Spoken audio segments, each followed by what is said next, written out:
The unholy alliance, how overregulation protects giants and crushes upstarts. Most people think regulation protects them. In reality, it often protects the exact companies they should be protected from. That's the part no one wants to say out loud. The story you're told. Regulation is sold as consumer protection, safety enforcement, fair competition, and accountability. At a basic level, some of that is necessary. Fraud should be illegal, deception should be punished. Harm should have consequences. That's not the issue. The reality no one talks about, the real problem isn't regulation, it's overregulation. Because once regulation crosses a certain threshold, it stops protecting consumers and starts protecting incumbents. The hidden mechanism. Every regulation has a cost: licensing fees, compliance paperwork, legal interpretation, insurance requirements, time delays, operational constraints. Large companies absorb these costs easily.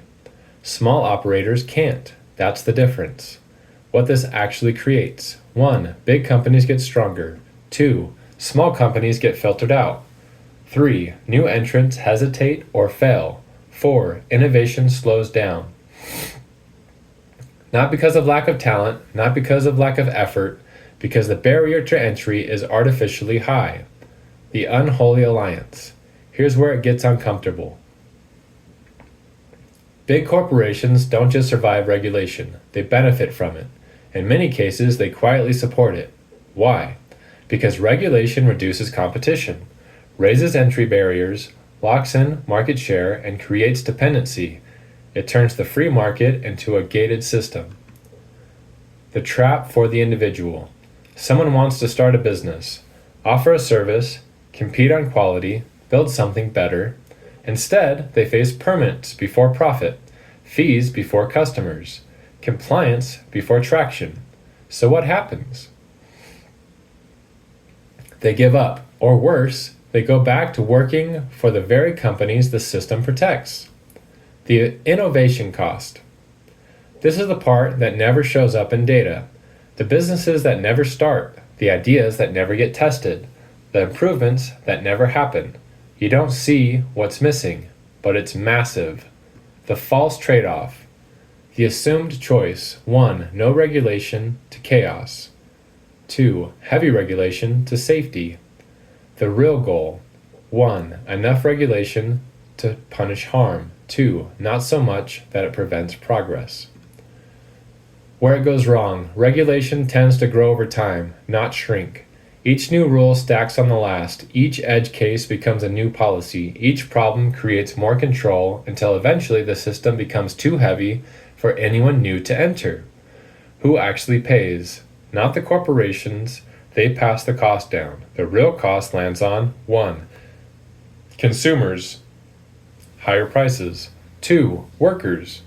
Fewer opportunities. 3. Entrepreneurs. Fewer paths forward. 4. Society. Less innovation, less mobility. The core principle. Systems should account for human nature, not ignore it. When power and money are involved, incentives matter. When regulation becomes complex enough, it will be used by those who can afford to navigate it.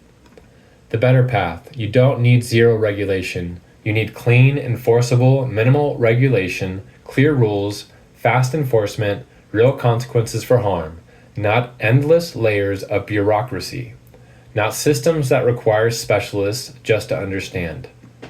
The bottom line: overregulation doesn't level the playing field, it tilts it toward those who have money, legal teams, time, and influence, and away from those trying to build something new.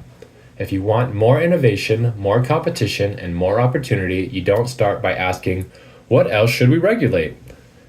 You start by asking what's actually necessary and what's just protecting the powerful.